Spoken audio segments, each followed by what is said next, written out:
Hello everyone. Today I'm back at Springhill Cemetery in Lynchburg, Virginia. In a previous video from this cemetery, I visited the graves of Civil War General Jubal Early and Senator, Treasury Secretary Carter Glass. Today, I'm going to venture across the road to the near section of the cemetery and visit the final resting place of noted bluegrass entertainer Don Reno.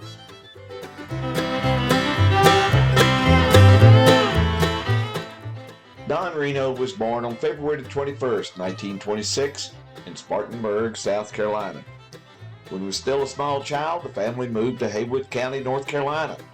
And at the age of 5, Don used a borrowed guitar and taught himself how to play it. When he mastered the guitar, he took up the banjo and taught himself how to play it too. In 1939, when he was only 13 years old, Don joined the Morris Brothers and began playing on local radio stations and at local events throughout western North Carolina. In 1943, Don received an offer to join Bill Monroe and his Bluegrass Boys, but Don chose instead to enlist in the United States Army. He was stationed at Fort Riley, Kansas, and was eventually deployed to the Pacific Theater during World War II.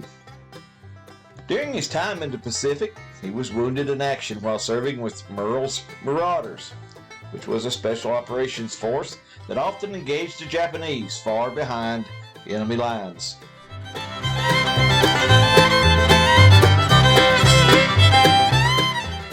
After completing his military service, Don returned to the United States and developed his own unique style of two-finger banjo picking.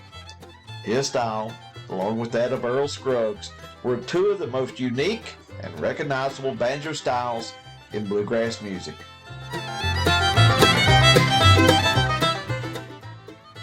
By 1946, Don was a regular performer on WSPA radio in Spartanburg, South Carolina.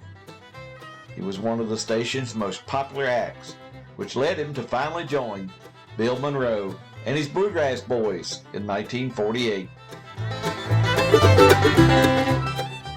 Don stayed with the Bluegrass Boys for 2 years before leaving to join up with Red Smiley. During the 1950s all the way through the middle of the 1960s, Don Reno, Red Smiley, and their Tennessee Cutups were one of the most popular bluegrass acts in the Virginia, Tennessee, and North Carolina area.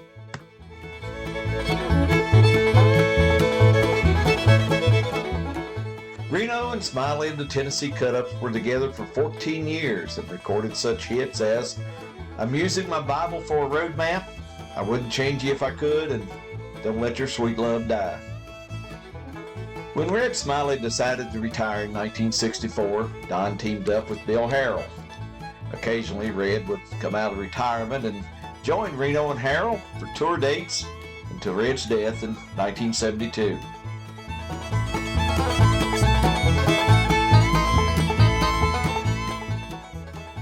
In the mid-1970s, Don joined his sons, Don and Dale, while occasionally performing with the likes of Benny Martin, Frank Wakefield, and the great Chubby Wise.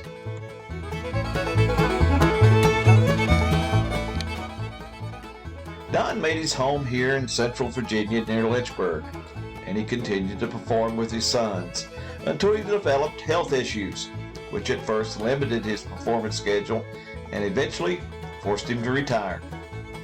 Don Reno died at the University of Virginia Hospital in Charlottesville, Virginia on October 16, 1984. He was 58 years old. On a personal note, growing up here in Southwest Virginia, I can remember watching Don Reno and Red Smiley on the Top of the Morning TV show on WDBJ TV in Roanoke, Virginia. The show was hosted by well-known local personality Herb Sharp and featured another up-and-coming star, the dancing fiddle player Mack Magaha.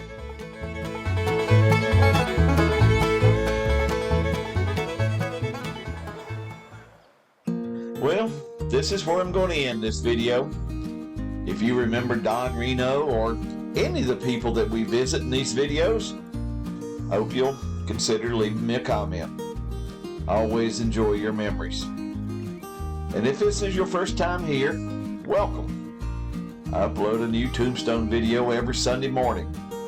So if you enjoy this type of content, please consider ringing that bell and subscribing. And a thumbs up is always appreciated. Now, as always, please remember, life is a wonderful journey.